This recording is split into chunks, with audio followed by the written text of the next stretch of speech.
ये केवल अन्न ही तो है सामने, पर ये अन्न प्रसाद कैसे बने? यद्यपि अन्न ब्रह्म है, अन्न वै ब्रह्म, तो इस अन्न को प्रसाद कैसे बनाया जाए? पदार्थ को प्रसाद कैसे बनाया जाए? दृष्टि कैसे बने? संबंधों का निर्वहन कैसे हो? व्यवहार कौशल कैसे सीखें? जो विरोधी हैं, शत्रु हैं, उनसे कैसे व्यवहार किया जाए कि वे भी हमारे अनुकूल हो जाएं? इसके उपदेश हैं इसमें। इसलिए यह ग्रंथ उपदेशात्मक है, स्तुत्यात्मक है।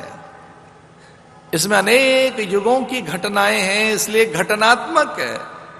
इसमें अनेक आख्यान, उपाख्यान, रूपक, दृष्टांत, सिद्धांत, कथाएं, उपकथाएं हैं। इसमें अनेक उपाख्यान हैं, आख्यायिकाएं हैं। इसमें आख्यायिकाएं, कुछ कुछ थोड़ी थोड़ी आख्यायिकाएं। तो ये ऐसे कथात्मक है, ध्येयात्मक है, लयात्मक है, जपात्मक है, संवाद का ग्रंथ है ये। गुरु से संवाद हो गए परीक्षित के। शास्त्र में संवाद की 4 विधा बताई गई हैं। एक है वाद, विवाद नहीं बताया, वाद। महज्जनों से वाद करना, विवाद मत करना, को तर्क लेके मत बैठना। हां, प्रश्न हो आपके, अच्छी बात है, पर प्रश्न सेवया, शंकाएं हैं आपकी, प्रश्न हैं, क्योंकि शंकाओं की निवृत्ति के लिए तो कथा है, संशय निवृत्ति के लिए तो कथा है, व्यथा निवृत्ति के लिए तो कथा है, पर कुतर्क न हो। एक है वाद, दूसरा है जल्प, एक तीसरा और है छद्म, चौथा है छल। अरे प्रयाग की धरा ऐसी है कि कुमारिल भट्ट ने धान की भूसी में आग सुलगाकर और यहां प्रायश्चित किया कि मैंने छल करके विद्या ली है। एक कालखंड ऐसा आया जब सनातन सिद्धांतों की उपेक्षा हुई, जीवन मूल्य ध्वस्त हुए, परंपराओं को चटकते हुए देखकर कुमारिल भट्ट ने बौद्ध ग्रंथों को समझना चाहा और वो गुरुओं के पास गए सत्यानुभूति के लिए, दिव्यानुभूति के लिए। लेकिन वो ये छल लेकर गए थे कि इनको पराजित करेंगे। भगवान शंकराचार्य ने कहा कि ऐसा प्रायश्चित क्यों कर रहा है? तो उन्होंने कहा विद्या तो ली मैंने, पर छल से ली है, और छल से ली गई विद्या ठीक नहीं होती। वो भले कर्ण ने ली हो या किसी अन्य ने। विद्या मुक्ति के लिए, जड़ता की मुक्ति, प्रमाद मुक्ति के लिए, अज्ञान मुक्ति के लिए, इसे छल से नहीं, पर एक छल का भी इसमें है, छल। महर्षि वेदव्यास जब बहुत बूढ़े हो गए तो उनके शिष्यों ने घेर लिया। कभी कभी ऐसा होता भी है, प्राय लोग दादाजी को घेर के बैठ जाते हैं, बूढ़े दादाजी को। वो कितने भाग्यशाली होंगे प्राणी जिनके घर में बूढ़े दादाजी हैं, और परदादा बैठा हो तो क्या बात है। हमारे पिता के पिता के पिता बैठे हो।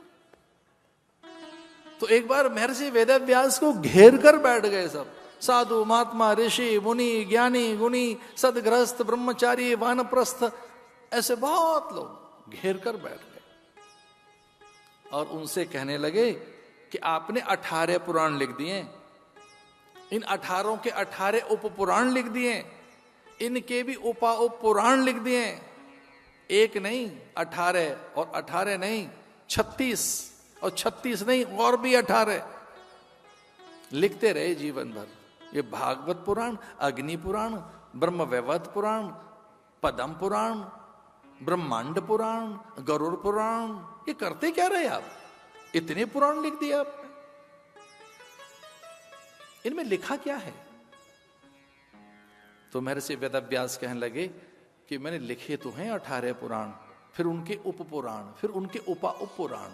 पर इन 18 पुराणों में मैंने बातें 2 ही लिखी हैं, तीसरी कुछ नहीं लिख पाया। केवल 2 बातें हैं मेरे पुराणों में, तीसरी नहीं है।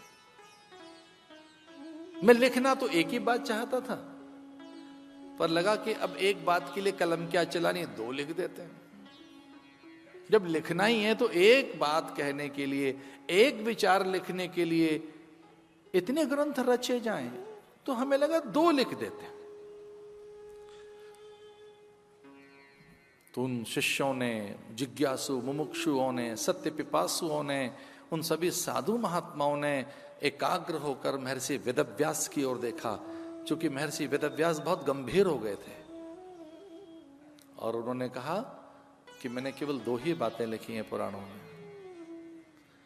18 पुराणेषु व्यासस्य वचनद्वयम् परोपकारः पुण्याय पापाय परपीडनम्।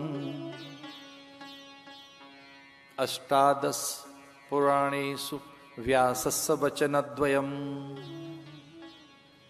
महर्षि वेदव्यास गंभीर होकर कहने लगे कि मैंने केवल 2 ही बातें लिखी हैं सभी पुराणों में, केवल 2 बातें, तीसरी नहीं है। परोपकार पुण्याय, मैंने पुण्य की परिभाषा लिखनी चाहिए है कि पुण्य करो, सत्कर्म करो, शुभ कर्म करो। क्योंकि पुण्य कर्म करने से, सत्कर्म करने से, शुभ कर्म करने से ही सत्ता, शक्ति, विद्या, विजय और इहलोक परलोक की अनुकूलताएं प्राप्त होती है। पुण्य से ही यश मिलता है, पुण्य से स्वास्थ्य सौंदर्य मिलता है, पुण्य से यही लोक परलोक की सत्ता अर्जित की जा सकती है, जिससे दूसरों का कल्याण कर सके। तो ये कैसे प्राप्त होगा? तो पुण्य को परिभाषित मैंने किया है, और पुण्य क्या है? व्यासस्य वचनद्वयम् परोपकार पुण्याय। परोपकार ही पुण्य है, परमार्थ ही पुण्य है। पापाय परपीडनम, और दूसरों के अधिकारों का हनन करना, उनके सम्मान, स्वाभिमान, निजता को चोट पहुंचाना, ये पाप है। दूसरे के सम्मान, स्वाभिमान, निजता, स्वायत्तता, व्यक्तिकता, उनके अधिकारों का हनन करना, उन्हें पीड़ा पहुंचाना, उनके स्वाभिमान को छीनना, उनकी प्राकृतिकता को, उनकी स्वाभाविकता का हनन करना,